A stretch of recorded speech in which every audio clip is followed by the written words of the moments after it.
Kasi bro, magpapaalam sana ako.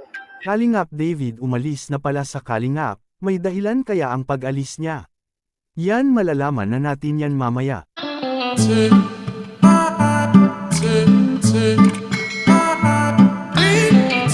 Isa namang mapalang araw sa inyong lahat mga Kalingap, sana po ay lagi kayong nakasuporta sa aking ginagawang reaction video. At kung nagustuhan po natin ang ganitong kwento, huwag po nating kalimutang mag-subscribe sa maliit na channel na ito, at paunawa ating tapusin ang kabuohang nilalaman nito. Siyempre huwag din nating kalimutang suportahan ang ama ng Kalingap na si Val Santos Matubang at Kalingap Rab. Kalingap David aalis na pala sa Kalingap mga Kalingap, may dahilan kaya siya umalis na lang bigla. Alam kong marami ang nalulungkot ngayon sa pag-alis ni Kalingap David sa bahay ng Kalingap. Naakala natin ito ay isang prank lamang at para makakuha ng maraming atensyon sa kanyang channel.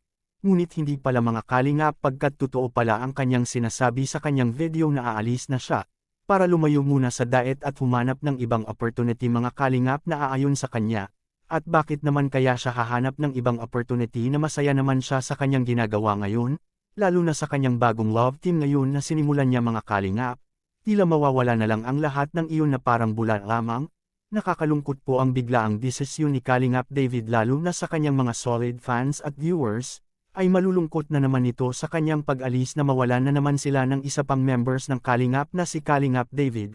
Ngunit kahit ganun pa man ay ating respetuhan na lang ang kanyang paglisan nito dahil ginusto niya ang iyon, para sumubok ng ibang opportunity na mas aayon sa kanya at ikasasaya niya habang buhay. Pero may ibang viewers ay hindi maniniwala sa sinasabi kay David na susubok siya sa ibang opportunity, kaya lang daw ito umalis ay para maiwasan nito ang sakit sa damdamin na makita niya. Ang kanyang minahal noon na love team na si Diwata Joy na ngayon ay si Kalingap Dan na ang love team nito. Kahit masasabi natin na ang lahat ng ito ay scripted lamang, pero masakit pa rin ito sa totoong buhay mga Kalingap.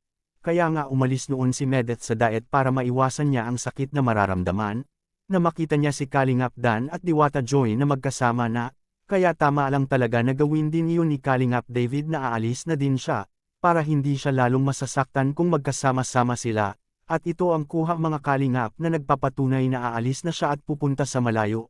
Ating panuurin sa maikling video. Hirap din sabihin kasi di ko alam nanating pala sa ganitong punto. Kasi bro, magpapaalam sana ako. Anong paalam ba yan? Manila ako eh. May pupuntahan ako doon na hindi, ano naman siya, parang isang opportunity din, tatry natin. Gano'ng katagal? Sa tingin niyo tama kaya ang mga sinasabi ng mga viewers, kaya siya umalis sa Kalingap para makaiwas siya sa sakit na mararamdaman? Please comment and God bless us all.